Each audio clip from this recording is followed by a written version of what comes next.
എങ്കിൽ പോലും ഞാൻ ചോദിക്കുന്നത് ശ്രീ അഡ്വക്കേറ്റ് പി കൃഷ്ണദാസ്, ആരാധനാ നിയമത്തെ ചോദ്യം ചെയ്തുകൊണ്ടുള്ള വെല്ലുവിളിച്ചുകൊണ്ടുള്ള ഹർജികളിലേക്കും നീക്കങ്ങളിലേക്കും എന്തുകൊണ്ടാണ് സംഘപരിവാർ കടക്കുന്നത് എന്ന് തന്നെയാണ് ഞാൻ ചോദിക്കുന്നത്. താങ്കൾ എങ്ങനെയാണ് ഇത് നിഷേധിക്കുക?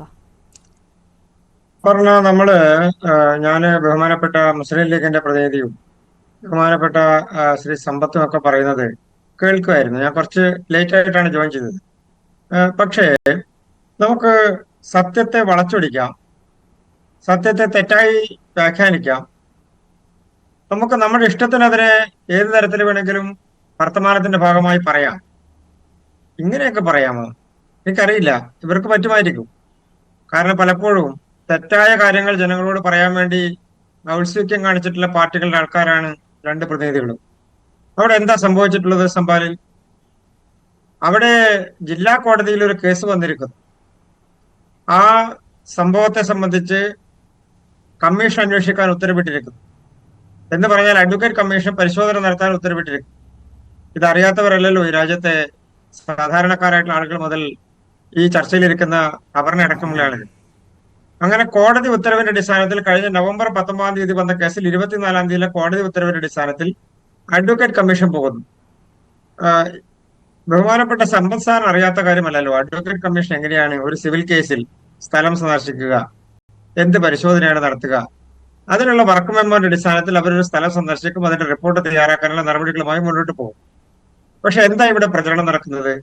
BJP വലിയ തരത്തിൽ ഇതൊരു വലിയ സംഭവമാക്കി മാറ്റി അവിടെ വലിയ തർക്കത്തിനുള്ള സാഹചര്യം ഉണ്ടാക്കുന്നു. എന്താ അവിടെ സംഭവിച്ചത്? ആദ്യത്തെ ദിവസം അഡ്വക്കേറ്റ് കമ്മീഷൻ പോയപ്പോൾ അവിടെ ഒരു പ്രശ്നവും ഇല്ല. അതിനകത്ത് കടക്കാനോ ഞാനൊന്ന് ഇടപെട്ടോട്ടെ ശ്രീ പി കൃഷ്ണദാസ്, ഞാൻ ആ വിഷയത്തിൽ തന്നെ ഒന്ന് ഇടപെട്ടോട്ടെ. അഡ്വക്കേറ്റ് കമ്മീഷൻ പോയി, സംഘർഷമുണ്ടായി, അല്ലെങ്കിൽ അവിടെ വിഷയമുണ്ടായി, അത് രണ്ടാമത്തെ കാര്യം. ഞാൻ എനിക്ക് ആദ്യത്തെ ദിവസം അല്ല, അതിന് മുൻപുള്ള വിഷയം ഹർജി കൊടുത്തതുമായി ബന്ധപ്പെട്ട് താങ്കൾ പറഞ്ഞല്ലോ ഒരു ഹർജി കോടതിയിൽ വന്നു, അതിൽ BJPക്ക് എന്ത് പങ്ക് എന്ന് ചോദിച്ചു. ഈ ഹർജി കൊടുത്തത് ആരാണ്?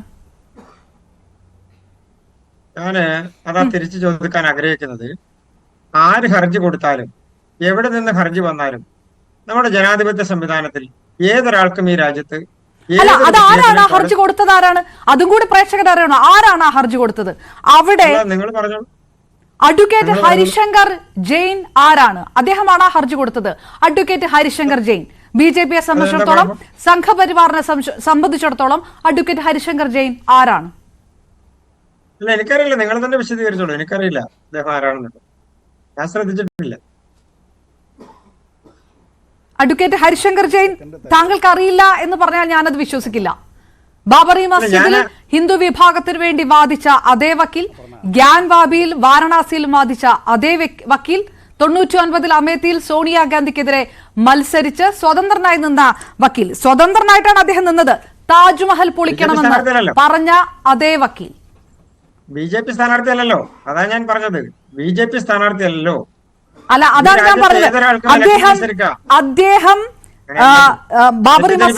ബാബറി മസ്ജിദിൽ കേസ് വാദിച്ച് സംഘപരിവാർ നിലപാടുകൾ വാദിച്ച് ജയിച്ച വക്കീൽ, ഗ്യാൻ വാബിയിലും അതേ നിലപാട് വാദിച്ച വക്കീൽ, താജ്മഹൽ പൊളിക്കണം, പൊളിച്ചു കളയുകയാണ് വേണ്ടത് എന്നുള്ള അതേ നിലപാട് ആവർത്തിക്കുന്ന, മാധ്യമങ്ങളിൽ വന്ന് പറയുന്ന അതേ വക്കീൽ, ആ വക്കീലാണ് അഡ്വക്കേറ്റ് ഹരിശങ്കർ ജെയിൻ. അദ്ദേഹമാണ് ഹർജി കൊടുത്തത്. അദ്ദേഹം സ്വതന്ത്രനായി മത്സരിച്ചാലും ഇല്ലെങ്കിലും അദ്ദേഹം ഏത് രാഷ്ട്രീയ നിലപാടാണ് പറയുന്നത് എന്ന് മനസ്സിലാക്കാൻ പ്രത്യേകം ബുദ്ധി വേണോ ശ്രീ അഡ്വക്കേറ്റ് പി കൃഷ്ണദാസ്? അതെ, ഈ ചർച്ചയില് എന്നോട് ചോദ്യങ്ങൾ മാത്രമായതുകൊണ്ട് അല്ലെ, എനിക്ക് ആ വിഷയം ഒന്ന് അറിയാനാണ്.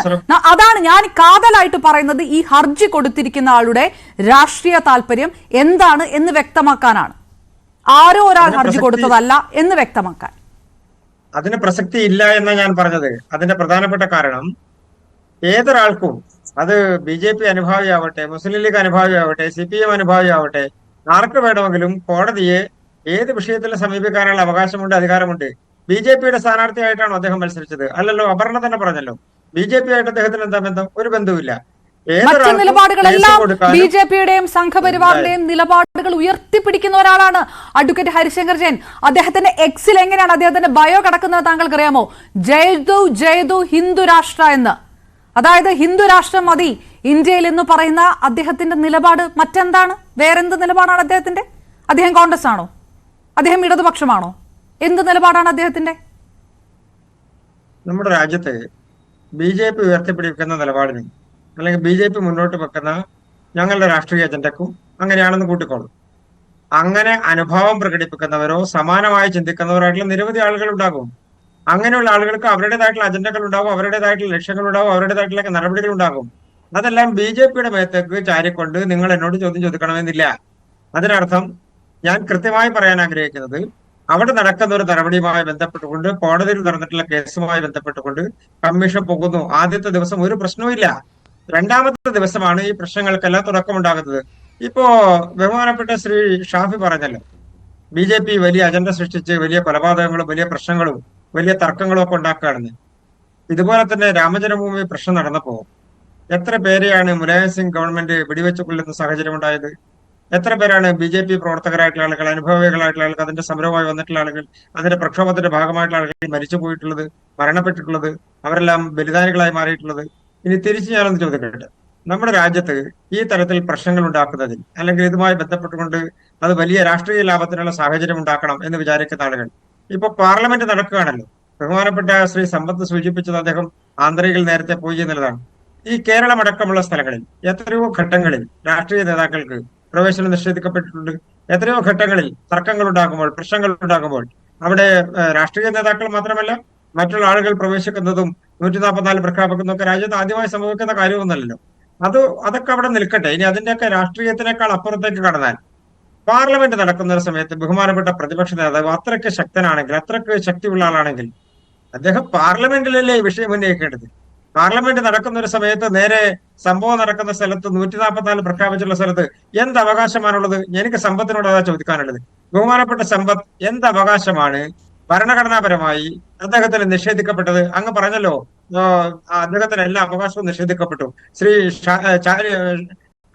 മുസ്ലിം ലീഗിന്റെ പ്രതിനിധി പറഞ്ഞല്ലോ, അദ്ദേഹത്തിന് എല്ലാ ഏത് അവകാശമാണ് അദ്ദേഹത്തിന് നിഷേധിക്കപ്പെട്ടത്? ഭരണഘടനാപരമായി പ്രതിപക്ഷ നേതാവിന് ഒരവകാശവും നിഷേധിക്കപ്പെട്ടില്ല. അതിന്റെ പ്രധാനപ്പെട്ട കാരണം അദ്ദേഹത്തിന് ഭരണഘടനാപരമായ അവകാശം കിട്ടുന്നത് എപ്പോഴാണ്? ഒരു സ്ഥലത്ത് യാതൊരു പ്രശ്നവും ഇല്ലാതെ ഭരണഘടനാപരമായ ഒരു സംവിധാനം നിലനിൽക്കുന്ന സമയത്താണ്. ഇവിടെ 144 പ്രഖ്യാപിച്ചിരിക്കുന്ന ജില്ലാ മജിസ്ട്രേറ്റ് 144 പ്രഖ്യാപിച്ചിരിക്കുന്ന സ്ഥലത്ത് ആർട്ടിക്കിൾ 19(2) പ്രകാരം അദ്ദേഹത്തിന് ഒരു അവകാശമില്ല. ജില്ലയിൽ മാത്രമാണ്. ഞാൻ അങ്ങയുടെ സംസാര സമയത്ത് ഞാൻ ഇടപെട്ടില്ലല്ലോ. എനിക്ക് പറയാനുള്ള സമയത്ത് ഞാനൊന്ന് പറഞ്ഞു തീർക്കട്ടെ, ഇല്ലെങ്കിൽ ഞാനും ഇടപെടാം എല്ലാവരുടെ സമയത്തും. അതിന് എനിക്ക് പറ്റുന്ന ആള് തന്നെയാണ്, ഞാനും ഇടപെടാം. ഞാൻ പറഞ്ഞത് ആ ജില്ലയിലായാലും വേറൊരു സ്ഥലത്താണെങ്കിലും എവിടെയാണെങ്കിലും 144 പ്രഖ്യാപിച്ചു. അവിടെ ഒരു എന്തിനാ രാഹുൽ ഗാന്ധി പോകുന്നത്? എന്താവശ്യത്തിനാ പോകുന്നത്? അവിടെ രാഹുൽ ഗാന്ധി പോകുന്നത് ഈ രാജ്യത്ത് മുഴുവൻ പ്രശ്നം ഉണ്ടാക്കാനാണ്. രാജ്യത്ത് മുഴുവൻ രാഹുൽ ഗാന്ധിയെ തടയുന്നു, ഇതാ പ്രശ്നം. രാഹുൽ ഗാന്ധിയെ തടയാൻ വേണ്ടി ശ്രമിക്കുന്നു, ഇതാ പ്രശ്നം. രാഹുൽ ഗാന്ധിയെ തടയുന്നു. നിങ്ങൾ കോൺഗ്രസ്സുകാർ രാജ്യം മുഴുവൻ പ്രക്ഷോഭമായിട്ട് വന്നു. അതിനപ്പുറത്തേക്ക് എന്താവശ്യത്തിനാണ് രാഹുൽ ഗാന്ധി പോകുന്നത്? പ്രത്യേകിച്ച് എന്തെങ്കിലും ആവശ്യം നടത്താനുണ്ടോ? ഒരാവശ്യമില്ല. അപ്പൊ രാഷ്ട്രീയ സാഹചര്യത്തിനനുസരിച്ച് നിങ്ങൾക്ക് ഏത് തരത്തിലുള്ള പ്രചരണവും നടത്താൻ വേണ്ടി ശ്രമിക്കാം. അതിലൊന്നും യാതൊരു തെറ്റും ഞങ്ങൾ കാണുന്നില്ല. പക്ഷെ അതൊന്നും ഞങ്ങളുടെ ദേഹത്തേക്ക് വെക്കണ്ട, ഞങ്ങളുമായി ബന്ധപ്പെട്ടുകൊണ്ട് പറയേണ്ടതില്ല എന്നുള്ളത് മാത്രമേ എനിക്ക് പറയാനുള്ളൂ. ഇതിന്റെ ഒരു വസ്തുത കൂടി സൂചിപ്പിക്കാൻ ഞാൻ ആഗ്രഹിക്കുകയാണ്. പറഞ്ഞ രണ്ട് കാര്യങ്ങൾ. ഒന്ന്, ഇവിടെ വർഷിപ്പ് നടത്തുന്നു, അല്ലെങ്കിൽ ആ സ്ഥലം പള്ളിയാണ്, അതിനെ ചോദ്യം ചെയ്തിരിക്കുന്നു. ഇനി ഞാൻ അങ്ങയോട് ഈ പാനലിൽ ഇരിക്കുന്ന എനിക്ക് മുൻപ് സംസാരിച്ച രണ്ടുപേരോട് എനിക്ക് സൂചിപ്പിക്കാനുള്ളത്, അവിടെ ഒരു ആരാധനാലയവുമായി ബന്ധപ്പെട്ടുകൊണ്ടുള്ള നിയമത്തിന്റെയും പരിരക്ഷാ കെട്ടിടത്തിനില്ല. അത് കെട്ടിടമാണെങ്കിലും പള്ളിയാണെങ്കിലും ക്ഷേത്രമാണെങ്കിലും മോസ്ക് ആണെങ്കിലും എന്താണെങ്കിലും ആ തർക്ക സ്ഥലത്തിന് ഒരു ആരാധനാലയത്തിന്റെയും ഒരു ആരാധനാ നിയമങ്ങളുടെയും ഒരു മതത്തിന്റെയും സംരക്ഷണം അതിനില്ല. കാരണം അത് ആർക്കിയോളജിക്കൽ സർവേ ഓഫ് ഇന്ത്യയുടെ നടപടിയുടെയും നിലപാടുകളുടെയും ഭാഗമായി archaeological survey of India protect ചെയ്യപ്പെട്ടിട്ടുള്ള സ്ഥലമാണ്. അവിടെ ഒരു ആരാധനാ നിയമവും ബാധകമല്ല. അങ്ങനെയുള്ള ഒരു സ്ഥലത്ത്, ആർക്കിയോളജിക്കൽ സർവേ ഓഫ് ഇന്ത്യയുടെ കീഴിൽ നിൽക്കുന്ന ഒരു സ്ഥലത്ത് ഒരു ആരാധനാ നിയമത്തിന്റെ അടിസ്ഥാനത്തിലും ഒരു സംവിധാനത്തിനും ഒരു അവകാശവും നേടാനോ അതുമായി ബന്ധപ്പെട്ടുകൊണ്ടുള്ള ആവശ്യങ്ങൾ ഉന്നയിക്കാനോ കഴിയില്ല. അവിടെ ആരാധന നടത്തിയാലും, ആര് നടപടികൾ സ്വീകരിച്ചാലും, ആരവിടെ പ്രാർത്ഥിച്ചാലും, ആരേത് നടപടിയുമായി മുന്നോട്ട് പോയാലും ആർക്കിയോളജിക്കൽ സർവേ ഓഫ് ഇന്ത്യയുടെ കീഴിലിരിക്കുന്ന ഒരു സ്ഥലത്തിനെ സംബന്ധിച്ച് ഒരു അവകാശവും നിങ്ങൾക്ക് മതപരമായി ഉന്നയിക്കാൻ കഴിയില്ല, വിശ്വാസപരമായി ഉന്നയിക്കാൻ കഴിയില്ല. അതുകൊണ്ടാണ് ഞാൻ ആ ഭാഗം ഞാൻ ക്ലിയർ ആക്കാൻ ഞാനൊന്ന് പൂർത്തിയാക്കട്ടെ. ഞാൻ നിങ്ങളുടെ കുറെ ചോദ്യങ്ങളെ കേട്ടില്ലോ, ഞാനൊന്ന് പൂർത്തിയാക്കട്ടെ ആദ്യം. ഇനി മറ്റൊന്ന്, ബഹുമാനപ്പെട്ട സമ്പത്ത് അദ്ദേഹം പറഞ്ഞപ്പോ അദ്ദേഹം ഭരണഘടനാ അവകാശത്തെ വല്ലാതെ വാചാലനായി പറഞ്ഞു. ഈ അടിയന്തരാവസ്ഥ കൊണ്ടുവന്ന സമയത്ത് ഭരണഘടന എവിടെ പോയിരുന്നു? ഇന്ന് ഉയർത്തി കാണിച്ചല്ലോ ഭരണഘടന. രാഹുൽ ഗാന്ധി ഭരണഘടന ഉയർത്തിപ്പിടിക്കണമെന്ന് അദ്ദേഹം ഭരണഘടന ഉയർത്തിപ്പിടിക്കുക മാത്രമല്ല, അത് അരച്ചു കലക്കി കുടിക്കേണ്ട ആളാണ്. എന്താ കാരണം എന്നറിയോ? ഭരണഘടനാപരമായി രാജ്യത്തെ 84 സർക്കാരുകളെ ഇത്രയും കാലത്തിനിടയിൽ പിരിച്ചുവിട്ടൊരു ഗവൺമെന്റാണ് കോൺഗ്രസിന്റെ ഗവൺമെന്റ്. ഇനി മറ്റൊന്ന്, 19 മാസക്കാലം ഈ രാജ്യത്ത് ജനങ്ങൾക്ക് എല്ലാവിധ അവകാശങ്ങളും ആർട്ടിക്കിൾ 19, ആർട്ടിക്കിൾ 14, ആർട്ടിക്കിൾ 21 ഏതൊക്കെ ഭരണഘടന കോടതികളെ പൂച്ചുവലം കിട്ടു, ഭരണഘടനാ സംവിധാനങ്ങളെ പൂച്ചുവലം കിട്ടു, ഈ രാജ്യത്ത് ജനാധിപത്യ സംവിധാനങ്ങളെ പൂച്ചുവലം കിട്ടു. അങ്ങനെ ഭരണഘടനാപരമായി 19 മാസക്കാലം ഈ രാജ്യത്ത് ഇരുണ്ട യുഗത്തിലേക്ക് വിട്ട ഒരാളാണ്. ഞാൻ തിരികെ എത്താം.